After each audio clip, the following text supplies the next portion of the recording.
है कि खून का जवाब खून, गोली का जवाब गोली। आतंकवादियों को पकड़िए, चौराहे पर लटकाइए, चौराहे पर गोली मारिए। देश इंसाफ चाहता है, ईंट का जवाब पत्थर से चाहता है। ये जो किया जा रहा है ना, ये हेडलाइन मैनेजमेंट है।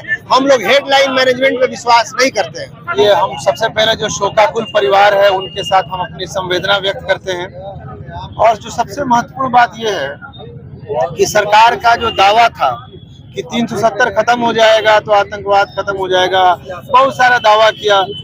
जितना दावा था उतना इंतजाम अगर किया रहता, जितना प्रचार किया अगर उतना सुरक्षा किया रहता, तो आज वो जो 28 जाने महत्वपूर्ण अपने परिवारों के लिए, जिस पर पूरा देश शोकाकुल है, आज हम उन 28 जानों को अपने सामने अपने बीच में जिंदा पाते।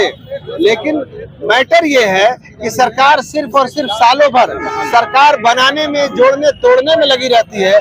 सुरक्षा जैसा गंभीर मुद्दा 7 अप्रैल को अमित शाह साहब गए थे जम्मू एंड कश्मीर में सुरक्षा की बात करने के लिए।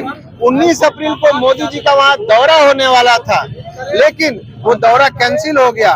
सरकार के आज टाइम्स ऑफ इंडिया कल आप देखिए, पहले से इंटेलिजेंस इनपुट था कि पाकिस्तान से आतंकवादी अंदर आ चुके हैं, बावजूद उसके गृह मंत्रालय टोटल फेलियर रहा है। तो निश्चित रूप से गृह मंत्री इसके लिए जवाबदेह है। और हम ये चाहते हैं कि प्रचार छोड़ करके देश की जनता के जान से जो खिलवाड़ किया गया है, सरकार अब इसका ऐसा इंतजाम करे कि आने वाली पीढ़ियों तक आतंकवाद की कमर टूट जाए और आतंकवाद जड़ से समाप्त हो जाए। जबकि इसकी जगह हो यह रहा है कि इसमें हिंदू और मुसलमान का एंगल निकाला जा रहा है। मारने वाले पाकिस्तानी थे, लेकिन शर्म की बात यह है कि हिंदू मुसलमान का एंगल निकालने वाले हिंदुस्तानी हैं। ये अपने आप में गिद्ध राजनीति का सबसे बड़ा उदाहरण है। आज इस देश में एकजुट होकर के आतंकवाद से मुकाबला करने की जरूरत है। और तमाम दल, कांग्रेस पार्टी और तमाम महागठबंधन के दल ने गृह मंत्री, प्रधानमंत्री को सर्वदलीय बैठक में कह दिया है कि हम इस घड़ी में आपके साथ हैं, आपको जहां तक जाना है। कांग्रेस पार्टी इंदिरा गांधी के समय में लाहौर तक गई थी, हम लोगों ने लाहौर तक कब्जा किया था, हम लोगों ने पाकिस्तान के 2 टुकड़े किए थे। अब भी समय है इतिहास पुरुष बनने का।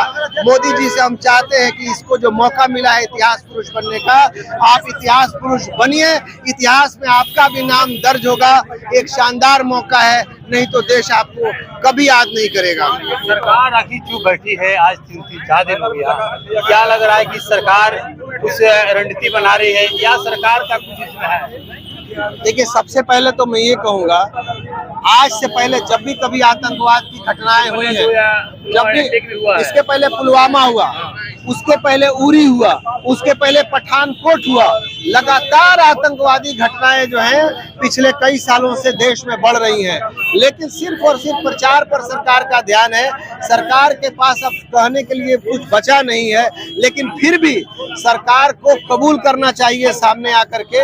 और कल सर्वदलीय बैठक में सरकार ने कबूल भी किया है जहां सरकार से गलती हुई है, गृह मंत्रालय से चूक हुई है। अब कहना यह है कि हम ये चाहते हैं, आप सिर्फ गलती कहते हैं और यहाँ निर्दोष का खून बह जाता है।